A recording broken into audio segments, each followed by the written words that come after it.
Hello बच्चों, good morning. आज की तारीख है 14 अप्रैल 2024। आज के करंट अफेयर क्वेश्चन में आप सभी का स्वागत है।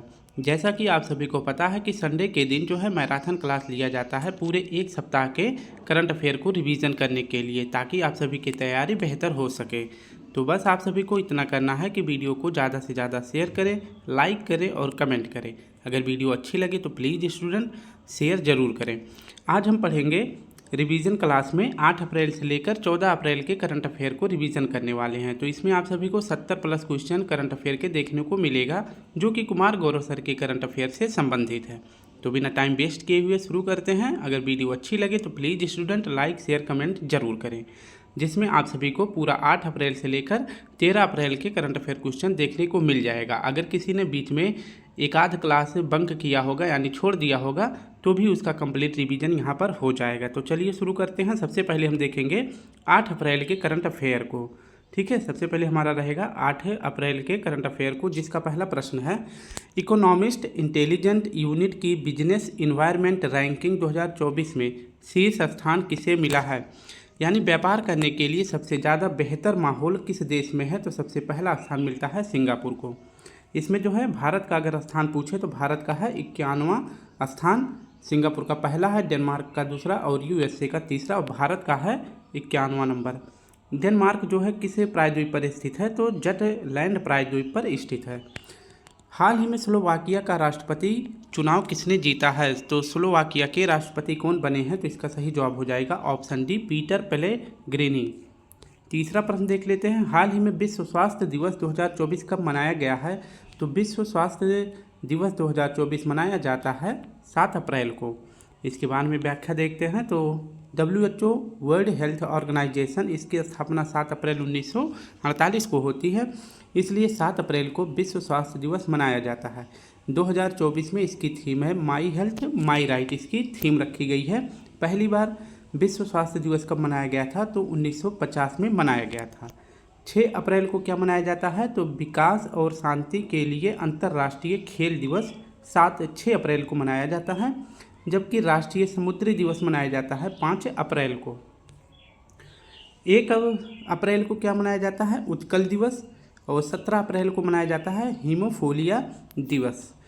नेक्स्ट देखें तो एक सेकंड स्टूडेंट, नेक्स्ट प्रश्न हमारा है चौथा। हाल ही में विश्व आर्थिक मंच ने वर्ष 2024 की यंग ग्लोबल लीडर्स कम्युनिटी में किस भारतीय अभिनेत्री को शामिल किया है? तो इसका सही जवाब हो जाएगा भूमि पेडनेकर को शामिल किया गया है। अभी जो है विश्व आर्थिक मंच के द्वारा एक रिपोर्ट जारी करी जाती है, यंग ग्लोबल लीडर्स कम्युनिटी। इसमें जो है भारतीय अभिनेत्री भूमि पेडनेकर को शामिल किया गया है, और इसमें साथ साथ 7 और लोगों को शामिल किया गया, यानी टोटल 7 लोगों को। अद्वैत नायर, अर्जुन भारतीया, प्रिया अग्रवाल, शाश्वत गोयनका, ऋचा वाजपेयी, शरद विवेक सागर और इसके बाद भूमि पेडनेकर। तो ये आप सभी को याद रखना है। इसका जो है अब की बार जो है कौन सा संस्करण था? तो 20वां संस्करण था, और किसके द्वारा जारी किया जाता है? तो विश्व आर्थिक मंच के द्वारा जारी किया जाता है यह रिपोर्ट। हाल ही में भारतीय सेना में हवाई सुरक्षा के लिए कौन सा कमांड एंड कंट्रोल सिस्टम शामिल किया गया है? तो इसका सही जवाब हो जाएगा ऑप्शन ए, आकाश तीर शामिल किया गया है। इंडियन आर्मी में आकाश तीर को अभी हाल ही में लॉन्च करके शामिल किया गया है, और किसने शामिल किया है? तो कमांड एंड कंट्रोल सिस्टम के द्वारा इंडियन आर्मी में शामिल किया गया है, वायु रक्षा क्षमता को बढ़ाने के लिए। और इसका आकाश तीर का निर्माण किस कंपनी ने किया है? तो भेल ने किया है।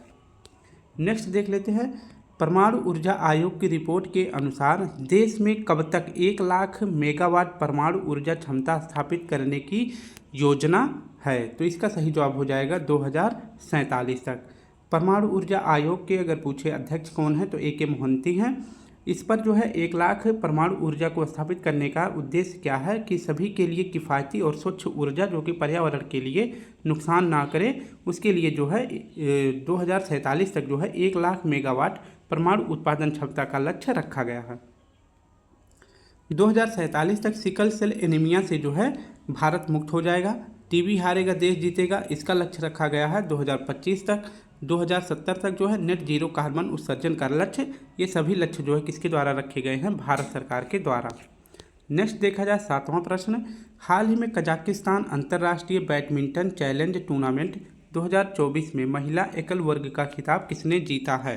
तो इसका सही जवाब हो जाएगा ऑप्शन सी, अनुपमा उपाध्याय। इसके बारे में व्याख्या देखें। कजाकिस्तान अंतर्राष्ट्रीय बैडमिंटन चैलेंज टूर्नामेंट 2024, ये जो है अगर इसमें पूछे कि पुरुष वर्ग में किसने जीता है कजाकिस्तान अंतर्राष्ट्रीय बैडमिंटन चैलेंज टूर्नामेंट, तो एम थारून जो कि तेलंगाना के हैं पुरुष में जीते हैं, और महिला में कौन जीता है? अनुपमा उपाध्याय जो कि उत्तराखंड की हैं। तो महिला और पुरुष दोनों भारतीय ने जीता है। नेक्स्ट हमारा है 8वां प्रश्न। हाल ही में कारपोरेशन सामाजिक उत्तरदायित्व के लिए 15वां CIDC विश्वकर्मा पुरस्कार 2024 किसे मिला है? तो इसका सही जवाब हो जाएगा ऑप्शन ए, सतलुज जल विद्युत निगम।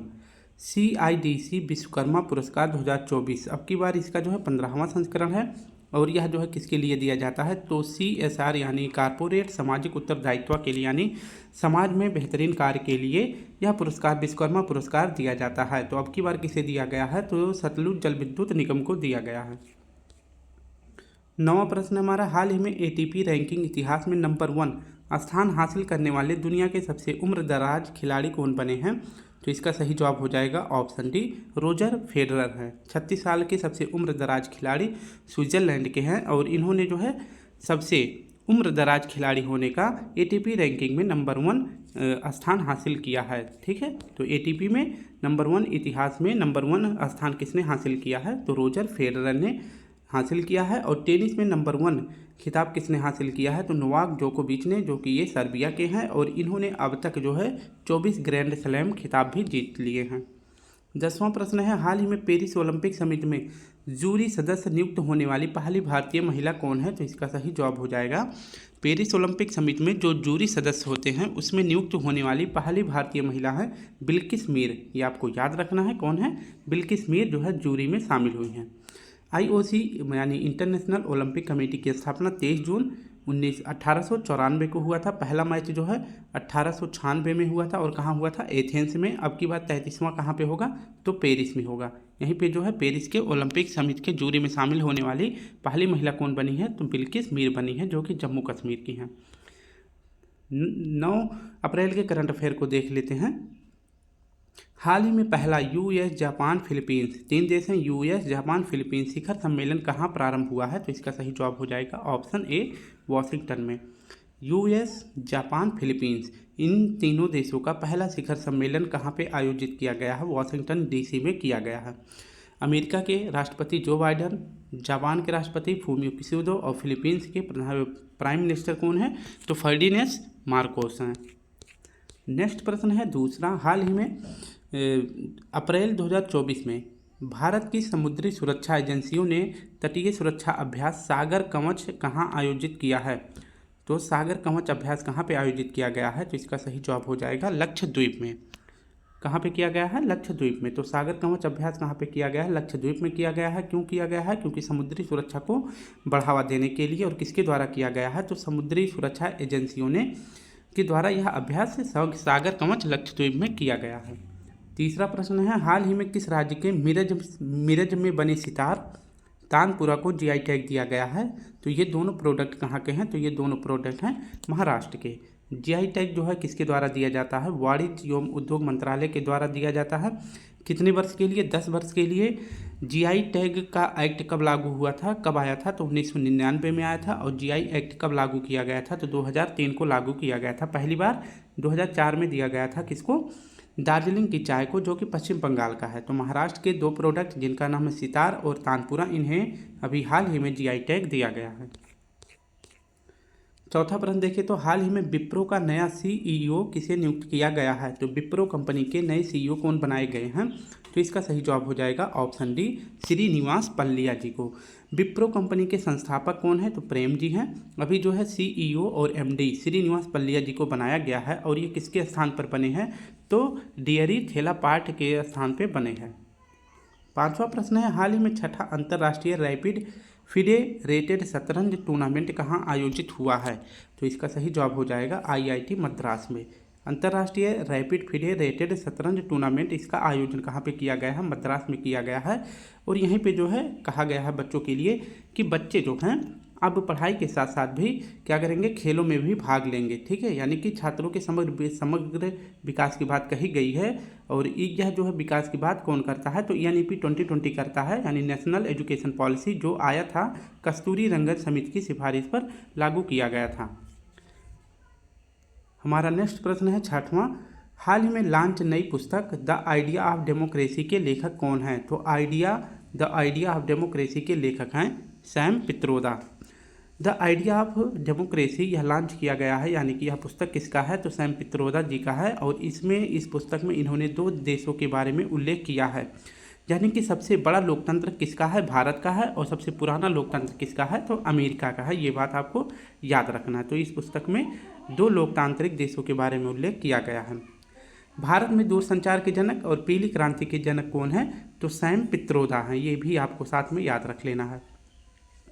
कुछ महत्वपूर्ण व्यक्तियों की महत्वपूर्ण पुस्तक देख लेते हैं। तो गोटमाया राजपक्षे की पुस्तक का क्या नाम है, द कॉन्स्पिरेंसी है। 4 स्टार्स ऑफ डेस्टिनी, यह लेफ्टिनेंट जनरल मुकुंद नरवणे की है। Breaking the mould Raghuram Rajan की है। नए भारत की संवेदना, यह किसकी है, तो रामनाथ कोविंद की है। नेक्स्ट प्रश्न है हमारा 7वां, हाल ही में चुनाव संबंधी जानकारी के लिए बूथ राब्ता वेबसाइट किसने लॉन्च किया है, तो बूथ राब्ता जो है वेबसाइट लॉन्च किया गया है पंजाब के द्वारा। अभी जो है हाल ही में आप सभी को पता है कि लोकसभा चुनाव के लिए 7 चरणों का प्रावधान किया गया है। इसमें जो है पहला चरण कब से पड़ेगा, यानी कि पहला चुनाव कब से स्टार्ट होगा, तो 19 अप्रैल से होगा। ठीक है, 19 अप्रैल से लेकर कब तक चलेगा, तो 1 जून तक चलेगा। ठीक है, तो इसमें जो है 7 चरणों का उल्लेख किया गया है। और रिजल्ट कब आएगा, यानी कि हमारे देश के नए PM कौन बनेंगे, तो 4 जून को यह जो है पता चलेगा। इसी को लेकर जो है पंजाब में मोलर कोटला जिले में वहाँ के DM के द्वारा बूथ राब्ता वेबसाइट को लॉन्च किया गया है।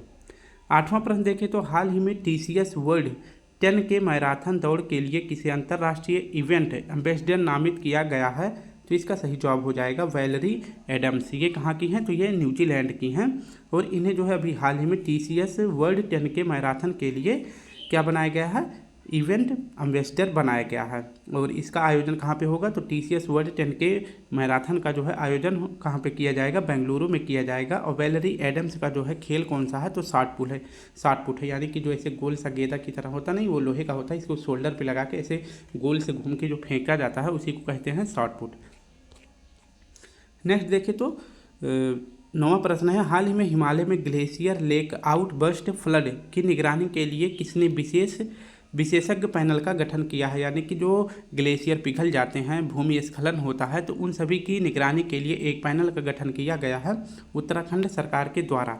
ठीक है, जैसे कि 2013 में एक केदारनाथ त्रासदी हुई थी, तो इस प्रकार की घटना से बचने के लिए ग्लेशियर लेक आउटबर्स्ट फ्लड निगरानी के लिए एक पैनल का गठन किसने किया है, तो उत्तराखंड ने किया है, ताकि फ्यूचर में इस तरह की कोई आपदा ना आए तो उससे जो है बचा जा सके। हाल ही में NTPC ने किस राज्य की 220 मेगावाट की बैरोनी स्टेज 1 परियोजना को अस्थायी रूप से बंद कर दिया है, तो बैरोनी स्टेज 1 परियोजना कहाँ पे शुरू किया गया था, तो बिहार में शुरू किया गया था NTPC के द्वारा। अभी जो है NTPC ने इस प्रोजेक्ट को अस्थायी रूप से बंद कर दिया गया है। भारत में जो है कोयले से निर्माण करने वाली कंपनी सबसे बड़ी कौन सी है, तो NTPC है। ठीक है, नेशनल थर्मल पावर कॉरपोरेशन है, तो इसे आप याद रखेंगे। बैरोनी कहाँ पे है, बिहार के बेगूसराय में है। इसे भी जो है पूर्ण रूप से बंद कर दिया गया है NTPC के द्वारा। 10 अप्रैल के करंट अफेयर को देखते हैं। हाल ही में भारत सरकार ने किस देश में स्थित सिडवे बंदरगाह के परिचालन अधिकार हासिल किए हैं, तो सिडवे बंदरगाह पर भारत सरकार ने अपना जो है क्या परिचालन अधिकार हासिल कर लिया है। और ये बंदरगाह कहाँ पे है, तो यह है म्यांमार में। अभी जो है कालादान जो मल्टी मॉडल प्रोजेक्ट के तहत भारत जो है अपने उत्तर पूर्वी राज्यों, आप थोड़ा सा मैप में देख लेंगे, ये आपका सिक्किम हो जाता है, इसके बाद आपका ये अरुणाचल प्रदेश, यहाँ पे नागालैंड, मेघालय, मिजोरम और त्रिपुरा, यहाँ से लेकर ये इस तरह से भारत का कुछ उत्तर पूर्वी भाग है। तो यहाँ से पश्चिम बंगाल में जो कलकत्ता बंदरगाह है यहाँ से लेकर और यहाँ पर जाएंगे जो म्यांमार का सिटवे बंदरगाह है यहाँ से लेकर, और भारत फिर इसके बाद कहाँ चला जाएगा, मिजोरम में अपने नॉर्थ ईस्ट के पूरे राज्य को कवर करने के लिए। ठीक है, यानी कि अगर भविष्य में इस एरिया में अगर मान लीजिए अगर चीन का कब्जा हो जाता है तो ये नॉर्थ ईस्ट पूरा भारत जो है भारत से अलग हो जाएगा। तो इसी पर अधिकार करने के लिए भारत ने अभी सिटवे बंदरगाह पे अपना अधिकार हासिल किया है। और यह बंदरगाह किसका है? तो यह बंदरगाह है म्यांमार का। ठीक है, तो इसे आप याद रखेंगे। और इन सभी जो है प्रोजेक्ट को क्या नाम दिया गया है? तो कालादान मल्टी मॉडल प्रोजेक्ट का नाम दिया गया है। ठीक है, तो इसके आप बहुत ज़रूरी है याद रखेंगे। सेकंड प्रश्न देख लेते हैं, हाल ही में जर्मन लोकतंत्र पुरस्कार के लिए किसे चुना गया है? तो इसका सही जवाब हो जाएगा यूलिया नवलनाया जी को चुना गया है। इनके पति जो है कहाँ पे, मतलब ये कहाँ के निवासी हैं? तो ये रूस की निवासी हैं। इनके पति को जो है भी व्लादिमीर पुतिन के लिए जो है जासूसी का आरोप लगा के जो है इनके पति को जो है मृत्युदंड दे दिया गया, यानी कि गुप्त रूप से इनके पति को जो है मार दिया जाता है। तो उसके लिए जर्मन लोकतंत्र पुरस्कार किसे दिया गया है? यूलिया नवलवाना जी को दिया गया है। ठीक है, कौन सा पुरस्कार दिया गया है? तो जर्मन लोकतंत्र पुरस्कार दिया गया है। हाल ही में पहली बार सुप्रीम कोर्ट ने संविधान के किस अनुच्छेद के तहत जलवायु परिवर्तन के प्रतिकूल प्रभावों से मुक्त होने के अधिकार को मान्यता दी है? यानी कि कहीं पे है जो है अगर जलवायु यानी कि अपना कहर बरपा रहा है, यानी कि ज़्यादा गर्मी हो रही है या फिर ठंडी हो रही है, तो इस प्रकार से अगर किसी व्यक्ति को वहाँ पे रहने में प्रॉब्लम होती है तो उसको जो है संविधान के अनुच्छेद 14 और 21 के अनुसार जो है उसको जो है क्या दिया जाएगा? मुफ्त होने के लिए अधिकार दिया जाता है कि जो है उसे एक अच्छे स्थान पर भारत सरकार के द्वारा इस प्रकार की सुविधा दी जाए ताकि वह उस माहौल में जीवित रह सके। ठीक है, इसके लिए जो है 3 न्यायाधीश की बैठक हुई थी। इसमें जो है भारत के CJI यानी चीफ जस्टिस ऑफ इंडिया जो थे DY चंद्रचूड़ साहब भी इसमें शामिल थे। ठीक है, तो जलवायु परिवर्तन का प्रतिकूल प्रभाव से मुक्त होने का अधिकार सभी के पास है, इस प्रकार की बात जो है DY चंद्रचूड़ साहब ने कहा है, और जिसका उल्लेख संविधान के अनुच्छेद 14 और अनुच्छेद 21 में कहा गया है। जो कि अनुच्छेद 14 है संबंधित किससे है? विधि का शासन से। अनुच्छेद 21 जीवन जीने के अधिकार से संबंधित है। हाल ही में भारतीय सेना ने किस देश से man portable air defence system जिसका नाम है IGLA-S का अधिग्रहण किया है? तो भारतीय नौसेना ने किस देश से man portable air defence system IGLA-S का अधिग्रहण किया है? तो रूस से प्राप्त किया है। IGLA-S portable air defence system है, यानी कि इस प्रकार का, जैसे छोटा सा पहले आप देखते थे कि एक बड़ा सा टेलीफोन होता था, उसको कहीं पे ले जाने में प्रॉब्लम होती थी, तो उसी के रूप में अगर देखा जाए तो पोर्टेबल डिवाइस के रूप में मोबाइल आ गया है। तो इसी प्रकार से portable air defence system IGLA-S को भारत ने किससे अधिग्रहण किया है? तो रूस से किया है। इसका प्रयोग जो है किसमें करने वाले हैं भारत? तो वसुराध की क्षमता को बढ़ाने के लिए। वसुराध क्या है? तो एक एयर डिफेंस सिस्टम है, इसकी जो है रेंज कम है, तो इसी की रेंज को बढ़ाने के लिए IGLA-S जो है भारत ने किससे अधिग्रहण किया है? तो रूस से किया है। थोड़ी सी ज़्यादा व्याख्या दे रहे हैं, थोड़ा सा कम करना पड़ेगा ना, वीडियो बड़ी बन जाएगी। ठीक है, तो हाल ही में 16,000 किलोमीटर की अफ्रीका की सबसे लंबी दौड़ पूरी करने वाले व्यक्ति कौन हैं? तो अफ्रीका की सबसे लंबी दौड़ पूरी करने वाले व्यक्ति हैं, तो इसका सही जवाब हो जाएगा रस कुक। यानी कि अफ्रीका को पूर्ण रूप से पार करने वाले व्यक्ति कौन बन गए हैं? तो रस कुक बन गए हैं। तो अफ्रीका को दौड़कर पार करने वाला विश्व का पहला व्यक्ति रस कुक है। इन्हें प्यार से लोग क्या कहते हैं? हार्डेस्ट गीजर भी कहते हैं। इन्होंने अपनी यात्रा केप अगुलहाद से शुरू करी है, जो कि सबसे दक्षिणतम बिंदु था, और सबसे उत्तरी बिंदु ट्यूनीशिया तक इन्होंने अपनी यात्रा करी है। और टोटल यात्रा कितने किलोमीटर की रही है? तो 16,000 किलोमीटर की रही है। ठीक है, इसे आप याद रखेंगे। नेक्स्ट देख लेते हैं, हाल ही में मोंटे कार्लो मास्टर्स में मुख्य ड्रा मैच जीतने वाले पहले भारतीय कौन बन गए हैं? तो सुमित नागल बन गए हैं। मोंटे कार्लो मास्टर्स यह टेनिस का एक कप है। इसका आयोजन कहाँ पे किया गया था? तो फ्रांस में किया गया था। और मोंटे कार्लो मास्टर्स में जो है मुख्य ड्रा मैच जीतने वाले पहले भारतीय कौन बने हैं? तो सुमित नागल बने हैं। 7वां प्रश्न है, हाल ही में IPL के इतिहास में सर्वाधिक शतक लगाने की उपलब्धि किसने हासिल करी है? तो ये तो बच्चा भी बता सकता है कि सबसे ज़्यादा शतक जो है इस टाइम पे किसका हो गया है? विराट कोहली का। ठीक है, तो IPL 2024 में सर्वाधिक रन भी जो है किसने बनाया है? तो विराट कोहली ने बनाया है। 12,000 प्लस जो है इन्होंने रन बना दिया है। ठीक है, और 8 शतक लगा दिया है, जो कि सबसे ज़्यादा है। इन्होंने अपना 8वां शतक कहाँ पर लगाया था? तो सवाई मानसिंह स्टेडियम जयपुर में लगाया था। नेक्स्ट प्रश्न देखें तो 8वां, हाल ही में चैत्र शुक्ल प्रतिपदा को साजीबू चेईराओबा नववर्ष त्यौहार कहाँ मनाया गया है? तो साजीबू चेईराबो नृत्य कहाँ मनाया जाता है? तो यह मणिपुर में मनाया जाता है। इसके बारे में पूरी जानकारी देखते हैं। तो चैत्र शुक्ल प्रतिपदा को हिंदू धर्म में अलग अलग राज्यों में अलग अलग नाम से नववर्ष का त्यौहार मनाया जाता है। तो हिंदू नववर्ष में नवरात्रि से यह पर्व प्रारंभ होता है। तो महाराष्ट्र और गोवा में क्या कहते हैं नववर्ष को? गुड़ी पड़वा कहते हैं, यानी कि जो आपका बसंत ऋतु प्रारंभ होता है, तो इसी को जो है महाराष्ट्र और गोवा में गुड़ी पड़वा मनाते हैं और कहते हैं। और आंध्र प्रदेश, तेलंगाना में और कर्नाटक में उगादि कहते हैं। सिंधी समुदाय में चेटीचंड फेस्टिवल कहते हैं, जो कि भगवान झूलेलाल की जन्मदिन से मनाया जाता है। कश्मीर में इसे नवरेह कहते हैं। मणिपुर में साजीबू चेईरावो का कहते हैं। और इसके बाद केरल में इसे क्या कहते हैं, बीशू कहते हैं। 9वां प्रश्न है हमारा, हाल ही में आई लीग 2023-24 का खिताब किसने जीता है? तो आई लीग 2023-24 का खिताब किसने जीता है? तो इसका सही जवाब हो जाएगा कोलकाता मोहनडन स्पोर्टिंग ने जीता है। आई लीग 2023-24 इसका होस्ट कहाँ पे हुआ था? तो शिलांग मेघालय में हुआ था। और इसका खिताब किसने जीता है? तो कोलकाता मोहनडन स्पोर्टिंग क्लब ने जीता है। 11 अप्रैल के करंट अफेयर को देखते हैं। हाल ही में हुरन ग्लोबल यूनिकॉर्न इंडेक्स 2024 में भारत को कौन सा स्थान मिला है? तो भारत को यूनिकॉर्न के मामले में तीसरा स्थान मिला है। ऑप्शन सी सही हो जाएगा। ग्लोबल यूनिकॉर्न इंडेक्स 2024 में पहला स्थान चीन का है, पहला स्थान अमेरिका का है, दूसरा चीन का है और तीसरा भारत का है। 2023 में भारत में कितने यूनिकॉर्न स्थापित किए गए थे? तो 67 स्थापित किए गए थे। यानी कि यूनिकॉर्न किसे कहते हैं? जब कोई स्टार्टअप किसी के द्वारा शुरू किया जाता है और उस स्टार्टअप की वैल्यू जो है अगर $1 अरब हो जाती है तो वह कंपनी जो है यूनिकॉर्न कंपनी बन जाती है। ये आपको याद रखना है। एक महत्वपूर्ण क्वेश्चन आप याद रखेंगे कि हुरन ग्लोबल हुरन के अनुसार, ठीक है, हुरन ग्लोबल के अनुसार 2024 का कौन सा वर्ष किसके लिए वर्ष घोषित किया गया है? तो AI यानी आर्टिफिशियल इंटेलिजेंट के लिए वर्ष घोषित किया गया है। कुछ महत्वपूर्ण रैंक भारत की देख लेते हैं किस में है। तो 93वां रैंक है भ्रष्टाचार में, 111 रैंक है भारत की भूखमरी में। चौथा स्थान है फायर पावर इंडेक्स यानी किस देश की मिलिट्री कितनी मजबूत है? तो भारत की चौथे नंबर पर है। पहला अमेरिका, दूसरा रूस, तीसरा चाइना, चौथा भारत। 7वां स्थान जो है इन्वायरमेंट परफॉर्मेंस इंडेक्स में भारत का स्थान है 7वां। और 134वें नंबर पर है, ये आप याद रखेंगे। 34वें नंबर पर किस में है? तो 134वें नंबर पर है HDI में, ह्यूमन डेवलपमेंट इंडेक्स। 108वें नंबर पर है जेंडर इनइक्वालिटी इंडेक्स में। 126वां स्थान है हैप्पीनेस इंडेक्स और पीस इंडेक्स। इन दोनों इंडेक्स में भारत की रैंक है 126।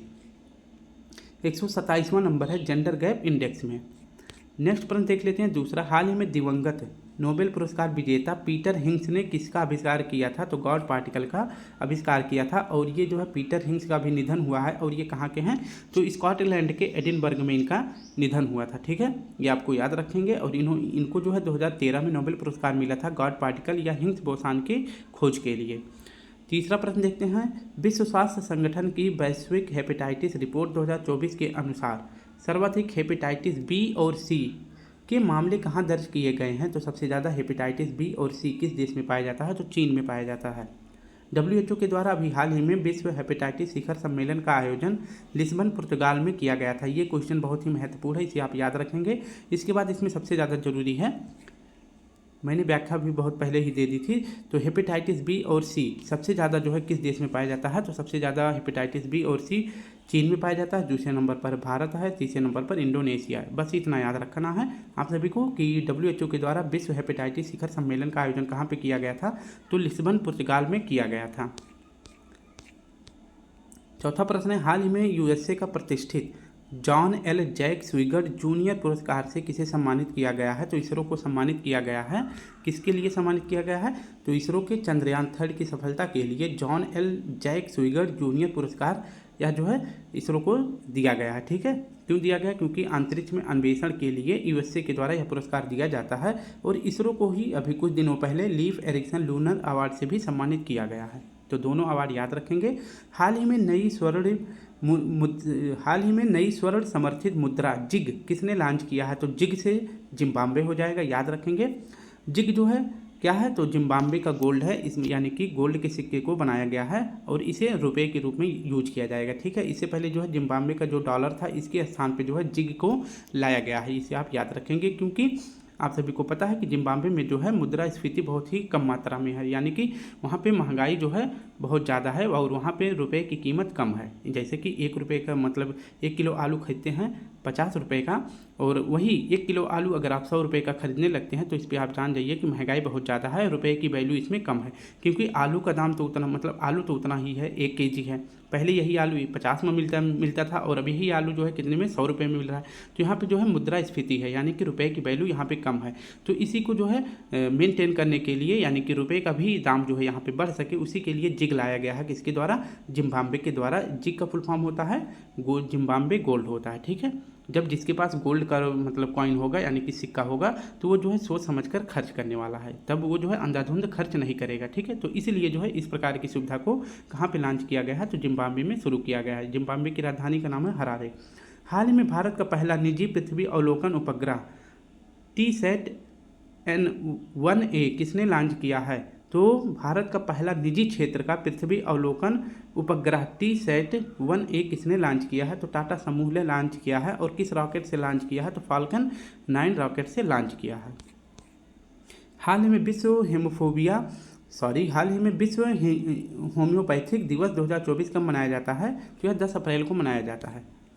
विश्व होम्योपैथिक दिवस 10 अप्रैल को मनाया जाता है और इसके किसकी याद में, तो डॉक्टर सैमुअल हैनीमैन की याद में जो है विश्व होम्योपैथिक दिवस 10 अप्रैल को मनाया जाता है। और किसके द्वारा मनाया जाता है, तो आयुष मंत्रालय के द्वारा मनाया जाता है। 2024 में इसकी थीम रखा गया होम्योपैथी परिवार एक स्वास्थ्य एक परिवार, इसकी थीम रखी गई है। CRPF का शौर्य दिवस भी याद रखेंगे 9 अप्रैल को मनाया जाता है, जो अब की बार यह जो है 59वां क्रम है। 8वां प्रश्न है, हाल ही में राष्ट्रीय महिला हॉकी टीम का कोच किसे नियुक्त किया गया है, तो राष्ट्रीय महिला हॉकी टीम का कोच किसे नियुक्त किया गया है, तो हरिंदर सिंह को नियुक्त किया गया है। और ये कब तक रहेंगे, तो 2028 तक ये जो है भारतीय महिला हॉकी टीम के अध्यक्ष रहने वाले हैं। हाल ही में खुबानी खिलना महोत्सव 2024 कहाँ प्रारंभ हुआ है, तो यह लद्दाख में प्रारंभ हुआ है। तो यह फेस्टिवल कहाँ का है, लद्दाख का है।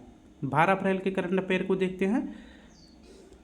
पहला है QS वर्ल्ड यूनिवर्सिटी रैंकिंग 2024 के अनुसार भारत को अनुसंधान उत्पादन में वैश्विक स्तर पर कौन सा स्थान मिला है, तो भारत को जो है 4था स्थान मिला है QS वर्ल्ड यूनिवर्सिटी रैंकिंग 2024 में।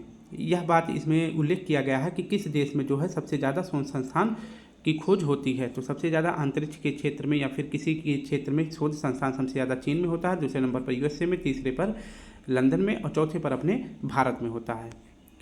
दूसरा प्रश्न है, हाल ही में पृथ्वी का सबसे बड़ा digital camera legacy survey of space and time LSST का निर्माण किसने किया है, तो legacy survey of space and time इसका निर्माण किया है USA ने। इसके बारे में व्याख्या देख लेते हैं। तो LSST का फुल फॉर्म होता है legacy survey of space and time. यह विश्व का सबसे बड़ा डिजिटल कैमरा है, इसका निर्माण USA ने किया है। इस कैमरा को कहाँ पे स्थापित किया जाएगा, तो मई 2024 में स्थापित किया जाएगा बेरी सी रुबीना वेधशाला में, जो कि चिली में है। नेक्स्ट प्रश्न है, हाल ही में सुविधा पोर्टल किसने लॉन्च किया है, तो चुनाव आयोग ने लॉन्च किया है सुविधा पोर्टल।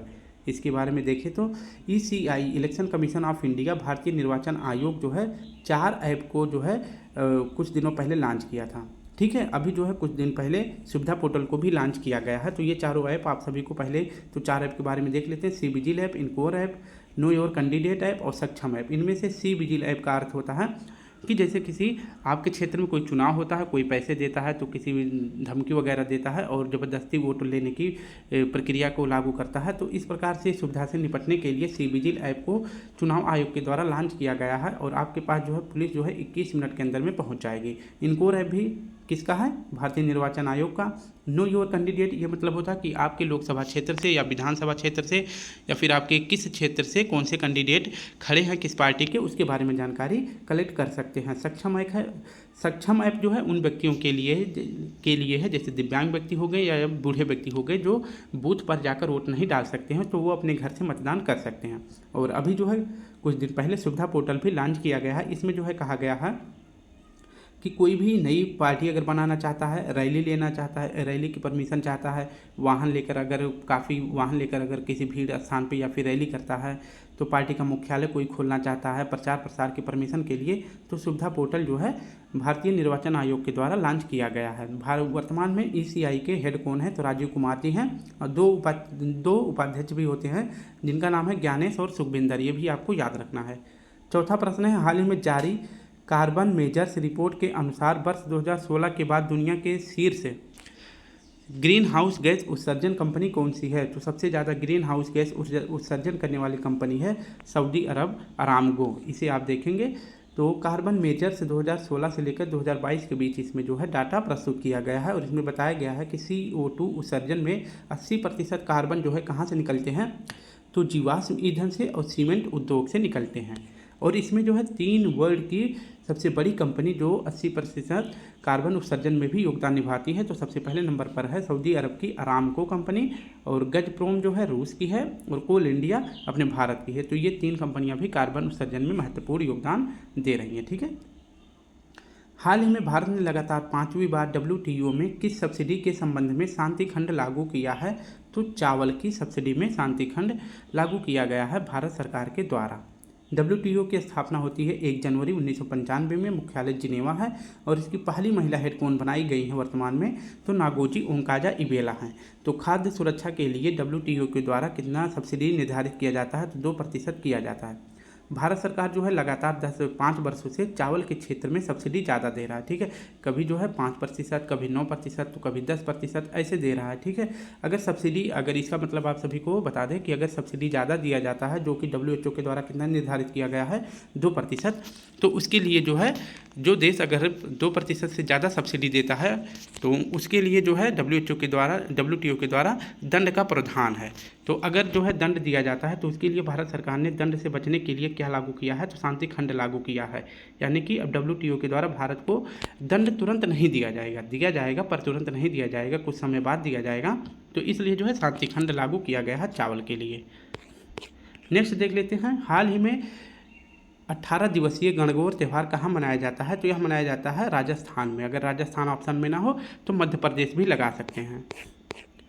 7वां प्रश्न है, हाल ही में WOW अंतर्राष्ट्रीय साहित्य पुरस्कार से किसे सम्मानित किया गया है? तो ममता सागर जी को सम्मानित किया गया है। अंतर्राष्ट्रीय साहित्य पुरस्कार किसके द्वारा दिया जाता है?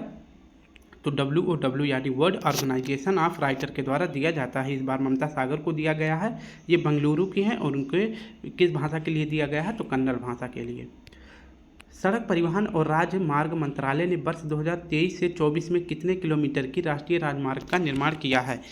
तो ये दूसरी बार ऐसा हुआ है कि भारत सरकार का जो सड़क परिवहन और राजमार्ग मंत्रालय है, इसने 2023-24 में सबसे ज़्यादा रोड निर्माण में योगदान दिया है। यानी कि यह दूसरा सबसे ज़्यादा रोड निर्माण किया गया है 23-24 वर्ष में। कितना किया गया है? तो 12,349 किलोमीटर का निर्माण किया गया है 2023-24 में। ठीक है, और सबसे ज़्यादा कब किया गया था? तो सबसे ज़्यादा किया गया था 20-21 में। कितना निर्माण किया गया था एक साल में? तो 13,327 किलोमीटर का निर्माण किया गया था, रोड बनाया गया था। और एक दिन में अगर बात करें सबसे ज़्यादा कब बना, एक दिन में कितना किलोमीटर रोड बनाया गया है? तो जो कि सबसे ज़्यादा डाटा है 34 किलोमीटर रोड बनाया गया है। हाल ही में अंतर्राष्ट्रीय नारकोटिक्स कंट्रोल बोर्ड ने तीसरे कार्यकाल के लिए किसे चुना है? तो इसका सही जवाब हो जाएगा जगजीत पावड़िया जी को चुना गया है। INCB अंतर्राष्ट्रीय नारकोटिक्स कंट्रोल बोर्ड, इसकी स्थापना 1968 में होती है, मुख्यालय इसका जिनेवा में है। इसने भी हाल ही में किसे री इलेक्ट किया है? तो जगजीत पावड़िया जी को किया है और ये तीसरी बार इलेक्ट हुए हैं। INCB का कार्य क्या है? मादक पदार्थ जो होते हैं यानी कि नशीले पदार्थों की तस्करी को रोकना। नेक्स्ट देखें तो हाल ही में बैलेरो टेक्सास गोल्फ ओपन का खिताब किसने जीता है? तो इसका सही जवाब हो जाएगा अक्षय भाटिया। तो बैलेरी टेक्सास गोल्फ ओपन का खिताब जीता है किसने? अक्षय भाटिया ने। और ये जो है कहाँ के हैं? तो भारतीय अमेरिकी मूल के गोल्फर हैं। 13 अप्रैल के करंट अफेयर को देखते हैं। हाल ही में सीडोम रक्षा प्रणाली किसने तैनात किया है? तो सीडोम रक्षा प्रणाली किसने तैनात किया है? तो इजराइल ने तैनात किया है। इजराइल में जो है स्थल पे जो है अपनी देश की रक्षा करने के लिए कौन सी प्रणाली का सफल परीक्षण किया गया था? तो आयरन डोम का किया गया था। इसी के तर्ज पे जो है नेवी वर्जन पे यानी कि समुद्र में अपनी समुद्र सीमा को सुरक्षित रखने के लिए सीडोम का परीक्षण किया गया है इजराइल के द्वारा। तो दोनों प्रणाली किसकी है? इजराइल की है। इसी प्रकार से भारत में समर है एयर डिफेंस सिस्टम, और एक समर के साथ साथ भारत में बहुत ही कम दूरी की एयर डिफेंस सिस्टम है जिसका नाम है वसुराज, ये भी भारत की है। S-400 जिसे ट्रायम्फ कहते हैं, ये रूस का है, और थर्ड जो है ये USA का एयर डिफेंस सिस्टम है। दूसरा प्रश्न है, हाल ही में association of summer Olympic international federation के अध्यक्ष पद पर किसे नियुक्त किया गया है? तो इसका सही जवाब हो जाएगा इंगमार डी वोस को नियुक्त किया गया है। तो OIF यानी association of summer Olympic federation की स्थापना 1983 में हुआ था, मुख्यालय लुजोन में है, और इसके भी हेड कौन बनाए गए हैं? इंगमार डी वोस बनाए गए हैं, और ये बेल्जियम के हैं। तीसरा प्रश्न है, हाल ही में अंडर वाटर ड्रोन मंटा रे किसने लॉन्च किया है? तो यह लॉन्च किया गया है यूएसए के द्वारा। मंटा रे जो है क्या है? तो ये एक प्रकार की मछली होती है, इसी के तर्ज पे जो है मंटा रे एक ड्रोन के रूप में बनाया गया है यूएसए के द्वारा। और ये जो है मंटा रे कहाँ पर कार्य करेगी? तो यह समुद्र के अंदर ज़्यादा लंबे समय तक और ज़्यादा गहराई तक अपने कार्य को करने में सक्षम है। हाल ही में अमेरिकी राष्ट्रपति के स्वर्ण सेवक पुरस्कार 2024 से किसे सम्मानित किया गया है? तो जैन आचार्य लोकेश मुनि जी को सम्मानित किया गया है। स्वर्ण स्वयं सेवक पुरस्कार 2024 यह जो है किसके द्वारा दिया जाता है? यूएसए के द्वारा दिया जाता है। इस बार इसे किसे प्रदान किया गया है? तो भारत के जैन आचार्य लोकेश मुनि जी को प्रदान किया गया है। इन्हें जो है अभी हाल ही में वैश्विक जैन शांति राजदूत नियुक्त भी किया गया है। पांचवा प्रश्न है, अंतर्राष्ट्रीय मानव अंतरिक्ष उड़ान दिवस 2024 कब मनाया जाता है? तो ये 12 अप्रैल को मनाया जाता है। क्यों 12 अप्रैल को मनाया जाता है? क्योंकि 12 अप्रैल 1961 को पहली बार इंसान को जो है अंतरिक्ष में भेजा गया था और उनका नाम था यूरी गागरिन। और किसने भेजा था? तो यूएसएसआर के द्वारा भेजा गया था। इसलिए अंतर्राष्ट्रीय मानव अंतरिक्ष उड़ान दिवस कब मनाया जाता है? 12 अप्रैल को मनाया जाता है। नेक्स्ट प्रश्न है, हाल ही में लक्षद्वीप में शाखा खोलने वाला पहला निजी बैंक कौन सा है? तो इसका सही जवाब हो जाएगा HDFC है। लक्षद्वीप में पहला निजी बैंक की शाखा खोलने वाला बैंक कौन सा बन गया है? HDFC बन गया है। HDFC की स्थापना 1994 में हुई थी। इसका मुख्यालय मुंबई में है और अपना शाखा इसने कहाँ पे खोला है? लक्षद्वीप की राजधानी कवारत्ती में। हाल ही में भारत में पहली बार किस देश ने लिंडी कैमरून को महिला उच्चायुक्त पद पर नियुक्त किया है? तो यह आयुक्त किया गया है, किसके द्वारा नियुक्त किया गया है? तो ब्रिटेन के द्वारा। ब्रिटेन के द्वारा जिस भी देश पर राज किया गया था, शासन किया गया था, और जो भी देश जो है कॉमनवेल्थ देश में शामिल हैं और जिन देशों पर ब्रिटेन ने राज किया है वहाँ पे वो अपने राजदूत को स्थापित नहीं करता है। वहाँ पे वो क्या आयुक्त करता है? किसे नियुक्त करता है? तो वह उच्चायुक्त को नियुक्त करता है। जैसे भारत में भी ब्रिटेन ने शासन किया था, तो भारत में जो है यूके अपना राजदूत नहीं भेजता है, यहाँ पे जो है अपना उच्चायुक्त तैनात करता है। तो गुलाम देश में और कॉमनवेल्थ देश जो खेलों में जो कॉमनवेल्थ गेम है उसमें जो भी देश शामिल है तो वहाँ पे जो है उच्चायुक्त की नियुक्त करता है ब्रिटेन। ठीक है, तो भारत में किसकी नियुक्त की गई है? तो पहली बार भारत में इसने उच्चायुक्त के पद पर किसी महिला को नियुक्त किया है जिसका नाम है लिंडी कैमरून। नेक्स्ट प्रश्न है, हाल ही में यूएसए के सर्वश्रेष्ठ वैज्ञानिक पोस्टर पुरस्कार 2024 से किसे सम्मानित किया गया है? तो option A, doctor Agrawal eye hospital को सम्मानित किया गया है। सर्वश्रेष्ठ वैज्ञानिक पोस्टर पुरस्कार 2024 किसके द्वारा प्रदान किया गया है? तो यूएसए के द्वारा प्रदान किया गया है। किसे? डॉक्टर अग्रवाल आई हॉस्पिटल को। और इसे क्यों दिया गया है? क्योंकि आई यानी आँखों में रिसर्च करने के लिए इसे यह पुरस्कार वैज्ञानिक पोस्टर पुरस्कार से सम्मानित किया गया है। हाल ही में ऑनलाइन आधार पेटीएम सेवा AEAPS किसने लॉन्च किया है? तो इसका सही जवाब हो जाएगा option A, India post payment bank के द्वारा।